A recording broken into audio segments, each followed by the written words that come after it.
Through the human body, you hear the music more. And through the human spirit and the human body, you help tell the story. You gain from that experience. And how rich the dance experience is because it's different every time.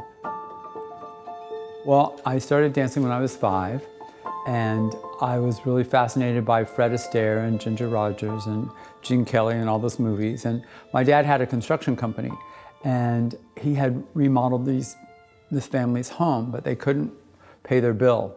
And so the wife taught dance lessons. And so they said, to help pay your bill, we could give your kids dance lessons. My sister and I became sort of a team together, and we danced at pool parties and PTA meetings and things. And then my teacher moved away. Then I didn't dance until I was like 14, and at a family reunion, my cousin who lived in San Francisco asked me what happened to the dancing, and he went back from the family reunion and contacted the dancing schools, and one of them was looking for children to be on a tour to Osaka, Japan. I went to high school 11 days, and then I went on a Thursday to San Francisco, and I auditioned, and I got the part, and I danced from then on. Never lived at home again, never went home, never saw my dog again. I performed for 40 different ballet companies in 29 countries. When I was with American Ballet Theater, Michael Land was the ballet master, and he's from Bishopville. And he invited me to come to Columbia in 1977 as a guest artist to Anne Brody, the founding director, was doing a new production of A Midsummer Night's Dream. And we hit it off magically, and I just fell in love with Columbia, and I fell in love with the potential that Columbia had. And so I was her assistant director for 1 year, and then I became the artistic director in 1986. What I was seeing was that the amazing talent we have here in South Carolina, they either had to go work at J.B. White's, leave South Carolina, or quit dancing. And so I really saw the need for a professional outlet. And so I wanted the company to become professional.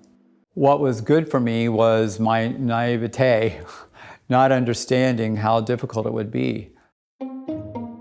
I knew that the talent was here, and the discipline and the focus and the love for ballet from the dancer's point of view, and the parents were supportive. But it was a $100,000 budget in the early days, and to building an audience, and we were performing at Township and at Keenan High School mainly. So I knew we had to fill the Keenan High School 12 times to fill the Koger Center. And so we really worked at building the audience and building the repertoire. It was a huge task. You know, what can be harder than selling ballet in the Deep South? Is there anything harder? I do feel in retrospect that my career was really about preparing me to be an artistic director. And I really embraced artistic directing, and I particularly love choreographing and creating the ballets.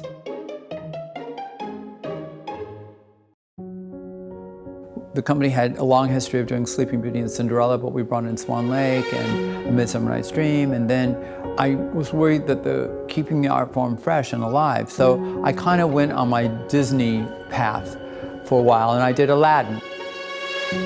And lately I'm on the trek of sort of giving a mixed repertoire, which I did Hootie and the Blowfish Ballet, then I did a tribute to the Beatles, and now we're doing Motown. So this is keeping the art form fresh, at the same time having a huge commitment to the classics. My personal goal is to make everyone discover and love the art of ballet as much as I do. So that is just my role on life. That's why I'm on the planet Earth. And I feel like I've been brought to South Carolina because they kind of need me. They need that. They need someone to really help them discover the art and discover not only the art of dance, but the amazing arts we have in South Carolina.